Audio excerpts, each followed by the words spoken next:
Hi students, welcome to IK Academy. இன்னைக்கு நம்ம MVAல previous இயர்ல கேட்ட கொஸ்டினோட டிஸ்கஷனோட கண்டினியூஷன் பார்க்க போறோம். ஓகேங்களா? கொஸ்டின் என்னன்னு பார்ப்போம். Which of the following is false related to impulse turbine? ஓகேங்களா? impulse turbine, reaction turbine. இந்த impulse turbine அசம்ஷன்ஸ் கொடுத்துருக்காங்க. அதுல எது ஃபால்ஸ் அப்படின்னு கேட்குறாங்க. impulse turbine என்ன பெல்டான் வீல் வச்சுக்கலாம். சரி, okay. The blades are symmetrical.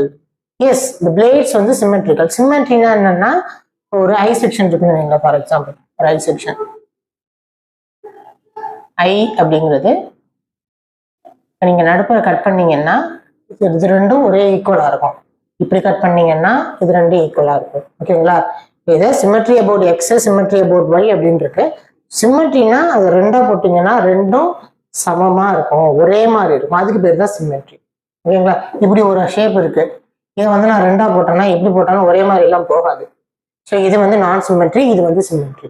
So அதுக்கப்புறம் இது இம்பல்ஸ் டர்பைன் பெல்டான் வீலோட பிளேடு வந்து சிமெட்ரிக்கலா தான் இருக்கும். கட் பண்ணா ரெண்டும் ஒரே மாதிரி டிஃப்ரெண்டா ஒரே மாதிரி இருக்கும்.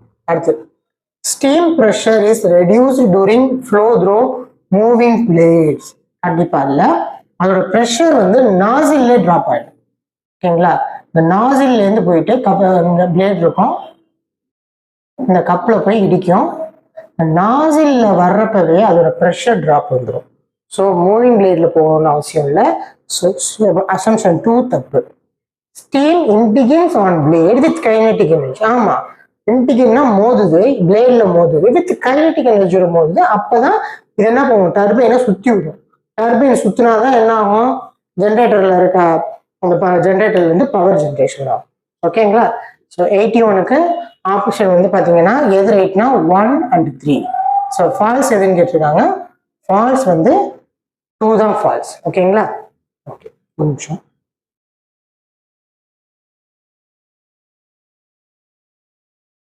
Sorry for the interruption.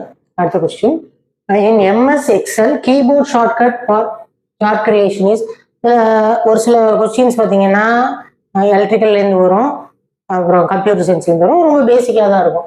Okay, chart கிரியேஷனோட எக்ஸல்ல shortcut என்னன்னா F11. ஓகேங்களா? F11 அனுப்பினோம்னா சார்ட் எப்படி வரும் அப்படிங்கிறதுக்காக ஷார்ட்கட்ஸ் எல்லாம் வந்து. ஓகேங்களா? அதோட கீஸ் எல்லாமே வந்து. அடுத்து, MS எக்ஸல்ல making number of cells into 1. 4 cell இருக்குன்னு வச்சுக்கோங்க. நம்ம ஒரு 4 செல் இருக்கு. ஓகே, அந்த 4 செல்லையும் நான் ஒரே செல்லா பார்க்கணும்னா என்ன ஆப்ஷன் யூஸ் பண்ணுவோம்? 4ஐயும் அப்படியே செலக்ட் பண்ணிட்டேன், கர்சரை வச்சு செலக்ட் பண்ணிட்டு ரைட் கிளிக் பண்ணப்ப நிறைய ஆப்ஷன்ஸ் வரும். அதுல மெர்ஜ் அப்படின்னு ஒரு ஆப்ஷன் இருக்கும். ஓகேங்களா? மெர்ஜ்ன்னு நான் கிளிக் பண்ணா இது அப்படியே ஒரு சிங்கிள் செல்லா கன்வெர்ட் ஆகும். மெர்ஜ் ஆப்ஷன் தான். Okay, merge. எக்ஸல் ஒர்க் பண்ணியிருந்தீங்கன்னா தெரியும், இல்லாட்டியும் பரவாயில்ல, தெரிஞ்சுக்கோங்க. எக்ஸல்ல இருந்து ரொம்பலாம் கேள்வி வரும், பேசிக்ஸ் ஏதாச்சும் வரும். ஏன்னா சிஸ்டம் நாலேஜ் கொஞ்சம் வேணும்னு நினைப்பாங்க, அதனால பேசிக் லெவல்ல தான் கொஸ்டின்ஸ் கேட்பாங்க. அடுத்து, a definite area or space where some thermodynamic process takes place. எந்த இடத்துல ஒரு தெர்மோடைனமிக் ப்ராசஸ், கான்ஸ்டன்ட் வால்யூம் ப்ரெஷரோ கான்ஸ்டன்ட் ப்ரெஷர் ப்ராசஸோ ஏதோ ஒரு process, thermodynamics process or cycle ஒரு இடத்துல நடந்தா அதுக்கு பேர் என்ன? அதான் சிஸ்டம். ஓகேங்களா? சிஸ்டம்ங்கிறது அதான். இந்த இடத்துல ஒரு தெர்மோடைனமிக் ப்ராசஸ், ஒரு டெம்பரேச்சர் குறைக்கிறாங்க, கூட்டுறாங்க, சம்திங் ப்ரெஷர் இன்க்ரீஸ் பண்றாங்க, வால்யூம் ரெடியூஸ் பண்றாங்க, வாட் எவர். ஓகேங்களா? அதுக்கு பேரு தெர்மோடைனமிக் சிஸ்டம். அடுத்தது, சைக்கிள்ங்கிறது வேற. சைக்கிள்ங்கிறதுனா ஒரு ப்ராசஸ், ஒரு ஒரு ஒரு இடத்துல ஒரு ப்ராசஸ், ஒரு ரைஸ் ஆகிட்டு அதே பாத்துல திரும்ப வரலாம், இல்ல வேற பாத்துலயும் திரும்ப வரலாம். இது சைக்கிள். ஓகேங்களா? ஆரம்பிச்ச இடத்துக்கே திரும்ப வர்றதுக்கு பேரு சைக்கிள். தெர்மோடைனமிக் லா அப்படிங்கிறது என்னன்னா, ஃபர்ஸ்ட் லா, second law, third law, 0th லா. ஸோ அதெல்லாம் தெர்மோடைனமிக்ஸ் லாஸ். ப்ராசஸ்ங்கிறது அந்த செயல், என்ன செய்யறோமோ அந்த செயல் தான் தெர்மோடைனமிக் ப்ராசஸ். அடுத்த கொஸ்டின், உங்களுக்கு ஜூம் பண்ணி காட்டுறேன், எப்படி தெரியும். What is the formula to find theoretical discharge? அதாவது வென்டிமீட்டரோட டிஸ்சார்ஜுக்கான ஃபார்முலா என்னன்னு கேட்குறாங்க. Direct question. A1 A2 divided by root of A1 squared minus A2 squared into root of 2GH. ஓகேங்களா? இதுதான் ஃபார்முலா. ஆர்எஃப்எஸ் மீட்டருக்கும் ஆல்மோஸ்ட் இதான் ஃபார்முலா. முன்னாடி என்ன ஆகும்னா கோஎஃபிஷியன்ட் ஆஃப் டிஸ்சார்ஜ் போட்டிருப்பாங்க. ஓகேங்களா? ஆக்சுவல் டிஸ்சார்ஜ் இதுதான், சாரி தியரட்டிக்கல் டிஸ்சார்ஜோட வேல்யூ இது. ஆக்சுவல் டிஸ்சார்ஜ் கேட்டாங்கன்னா முன்னாடி கோஎஃபிஷியன்ட் ஆஃப் டிஸ்சார்ஜ் சேர்த்துக்கிட்டீங்கன்னா இது ஆக்சுவல். ஓகேங்களா? சிடி இல்லாட்டி அது தியரட்டிக்கல். கண்டிப்பா அந்த பிளஸ் எல்லாம் வராது. ஓகே, ஆன்சர் இது. அடுத்த question, surface tension is expressed in, surface டென்ஷனோட யூனிட் கேட்குறாங்க. சர்ஃபேஸ் டென்ஷனோட யூனிட் வந்து நியூட்டன் பெர் மீட்டர், அதுதான். ஓகேங்களா? சர்ஃபேஸ் டென்ஷன் யூனிட் கேட்பாங்க, விஸ்காசிட்டியோட யூனிட் கேட்பாங்க, கினமேட்டிக் விஸ்காசிட்டியோடது, டைனமிக் விஸ்காசிட்டி. ஸோ இந்த மாதிரி முக்கியமானதுக்கெல்லாம் என்னென்ன யூனிட் இருக்கு, ஓகேங்களா? அதோட டைமென்ஷனல் நம்பர்ஸ் என்ன, ஸோ இதுலேருந்து கொஸ்டின்ஸ் வரும், அது எல்லாமே பார்த்துக்கணும். Okay, right. டைனமிக் விஸ்காசிட்டிக்கு newton second per metre square, kinematic விஸ்காசிட்டிக்கு மீட்டர் பெர் செகண்ட் ஸ்கொயர். ஓகேங்களா? ஸோ இதெல்லாம் படிச்சு வச்சுக்கணும், ஞாபகம் வச்சுக்கிறது நல்லது. Which one of the following are true about Kaplan turbine? இப்போ கப்லான் டர்பைன் ஃபர்ஸ்ட் நம்ம முதல்ல பார்த்தது வந்து இம்பல்ஸ் டர்பைன், பெல்டான் வீல். இப்போ கேட்கறது கப்லான் டர்பைன். ஓகேங்களா? Kaplan turbine, Francis turbine, propeller turbine, அப்புறம் பெல்டான் வீல். மேக்ஸிமம் இந்த 4 டர்பைன்லேருந்து கொஸ்டின்ஸ் வரும்.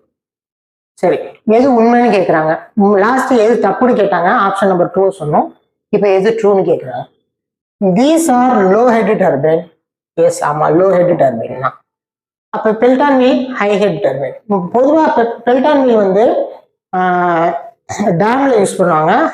நல்ல ஹைட்லேருந்து வாட்டர் வந்து ஜெட் மாதிரி வந்து அடிச்சு பெல்டான் வீலை சுற்ற வைக்கும். ஸோ அது ஹை ஹெட் டர்பைன், இதெல்லாம் லோ ஹெட் டர்பைன். அடுத்தது பிளேட்ஸ் ஆர் அட்ஜஸ்டபிள். ஆமா, கெப்லான் டர்பைன்ல மட்டும்தான் பிளேட்ஸ் வந்து அட்ஜஸ்ட் பண்ணி அதை ஆங்கிள் மாற்றி வைக்க முடியும். இதே ப்ரொப்பலர் டர்பைன்ல பிளேட்ஸ் எல்லாமே ஃபிக்ஸ்டு. நல்லா ஞாபகம் வச்சுங்க, ப்ரொப்பலர் டர்பைன்ல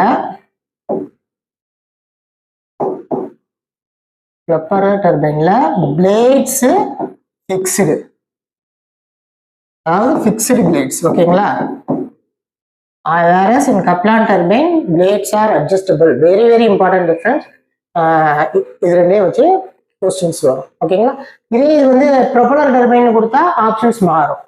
ஸோ ப்ரொப்பலர்னா ஞாபகம் வச்சுங்க ஃபிக்ஸ் ஆகிருக்கும், கப்லர்னா ஞாபகம் வச்சுங்க அட்ஜஸ்ட் பண்ணுற மாதிரி இருக்கும். Okay, it is tangential flow turbine. இல்லை, டான்ஜென்ஷியல் ஃப்ளோ இல்லை. டான்ஜென்ஷியல் ஃப்ளோனா பெல்டான் வீல்ல பார்த்தீங்கன்னா இங்கே பக்கெட் இருக்குன்னு வச்சுக்கோங்களேன். பக்கெட்ஸ் எல்லாம் அப்படி இருக்கு. ஓகே ஓகே, நான் சிம்பிளா வரேன், time because of time constraint. இங்க வந்து வாட்டர் ஜெட் வந்து இங்க இடிக்குது. இதை நான் இப்படி வரைஞ்சா சிம்பிளா இது ஒரு சர்க்கிள் ஆகும், இதை ஒரு தொடுகோடு ஒரு டேஞ்சன்டாகவும் வரைஞ்சா இந்த ஃப்ளோ எப்படி இருக்கு பார்க்க, டேஞ்சென்சியல் ஃப்ளோ. ஸோ இதுதான் டேஞ்சென்சியல் ஃப்ளோ டர்பைன். இது யாரு? Pelton wheel. ஓகேங்களா? பெல்டான் வீல் தான் டான்ஜென்ஷியல் ஃப்ளோ டர்பைன், அதாவது இம்பல்ஸ் டர்பைன். இவங்க டான்ஜென்ஷியல் ஃப்ளோ டர்பைன் இவங்க கிடையாது, இவங்க ரேடியல் ஃப்ளோ டர்பைன் தான். யாரு? Kaplan wheel. ஓகேங்களா? ஸோ ஆப்ஷன் 3 தப்பு. So answer 1 and 2. ஓகேங்களா? ஆக்சுவலா ஆன்சர் 1 and 2 மட்டும் நான் சொல்ல விரும்பல, ஏன் தேர்ட் ஆப்ஷன் தப்பு. அப்போ தேர்ட் ஆப்ஷன் யாருக்கு ரைட்? ஸோ இதையும் சேர்த்து படிச்சிங்கன்னா நம்ம மோர் ஏரியாஸை கவர் பண்ணிடலாம். நம்ம படிக்கிறது ஒரு 200 கொஸ்டின் படித்தாலும் நம்ம கேதர் பண்ணுற இன்ஃபர்மேஷன் மோர் தென் 200 கொஸ்டினாக இருக்கணும்னு தான் நான் எதிர்பார்க்குறேன். சரி, ஓகே, போகும். லோ ஹெட் டர்பைன் வந்து எது? இது கப்லான். இவங்க யாரு? Pelton wheel high head turbine. Okay, அடுத்து next. Then the length of the journal is equal to the diameter of the journal. Then the bearing is said to be bearing. Okay, ஒரு bearingக்கு ஒரு diameter இருக்கும். ஓகேங்களா? அதுக்கு ஒரு certain thickness இருக்கும். இந்த திக்னஸும் இந்த டயாமீட்டரும் ஒருவேளை ஈக்குவலா இருந்தா அதுக்கு பேர் என்னன்னா ஸ்கொயர் பியரிங்னு பேர். ஓகேங்களா? இதோட ஒரு எனக்கு ஷேப் எதுவும் கையில கிடைக்கல. ஓகே, அசியூம் பண்ணிக்கோங்க என்கிட்ட வந்து ஒரு பியரிங் இருக்கு. பியரிங் வந்து சர்க்குலராக தான் இருக்கும். அதோட திக்னஸும் இதோட டயாமீட்டரும் ஈக்குவலாக இருந்தால் அதுக்கு பேர் ஸ்கொயர்